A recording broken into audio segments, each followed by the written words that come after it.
అన్ని విషయములలో మనకు ఆశీర్వాదాన్ని, అభివృద్ధిని దయచేస్తారు. నీ దేవుడు నిన్ను ఆశీర్వదించాలని, నిన్ను విస్తరింప చేయాలని, నిన్ను అభివృద్ధి చేయాలని ఆయన ఆకాంక్షిస్తున్నారు. అయితే నువ్వు చేయాల్సిన పని ఏంటో తెలుసా?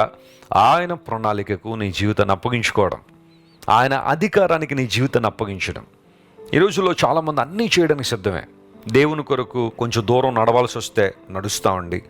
దేవుని కొరకు ఏదైనా భారం భరించాల్సి వస్తే వీఆర్ రెడీ అండి. దేవుని కొరకు ఏదన్నా ఒక కానుక ఇవ్వాలంటే మేము సిద్ధమేనండి.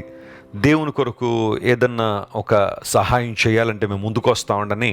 అన్ని విధానాల్లో ముందుకు వస్తున్నారు. కానీ నీ సమస్త ప్రవర్తన యందు దేవుని అధికారానికి ఒప్పుకో అంటే అది కొంచెం కష్టం అండి వెస్లీ గారు అన్నట్టుగా చాలామంది దూరం అయిపోతున్నారు. ప్రభు ఏం ఆశిస్తాడు నీ నుండి? ఏం కోరుతున్నాడు ఆయన?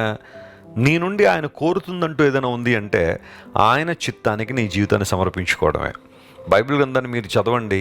ఏ వ్యక్తినైనా సరే మీరు తీసుకోండి, వారు అభివృద్ధి చెందారు అంటే, ఆశీర్వాదం పొందారంటే దేవుని చిత్తానికి వారి జీవితాలు సమర్పించుకున్నారు. కాబట్టే అన్ని విధానాల్లో దేవుడు వారిని ఆశీర్వదించాడు. దేవుని బిడ్డలారా, మీ అందరి పక్షంగా నా కోరిక, నా ప్రార్థన ఒకటే. అదేంటో తెలుసా? మీరు ఆధ్యాత్మికంగా మొదట అభివృద్ధి పొందాలి. వాక్య ధ్యానంలోను, ప్రార్థనలోను, దేవునితో సహవాసం చేయడంలోను, దేవుని స్వరాన్ని వినడంలోను, పరిశుద్ధాత్మ సంరక్షణలో మీరందరూ బహుగా ఎదగాలి, ఫలించాలి.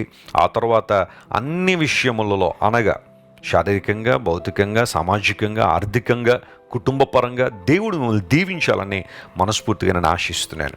ఈ వాగ్దానాన్ని ఈరోజు క్లెయిమ్ చేసుకుని ప్రభువును స్తుతించండి, ప్రభు వైపు చూడండి. బలమైన కార్యాలు మీ జీవితంలో జరుగును గాక.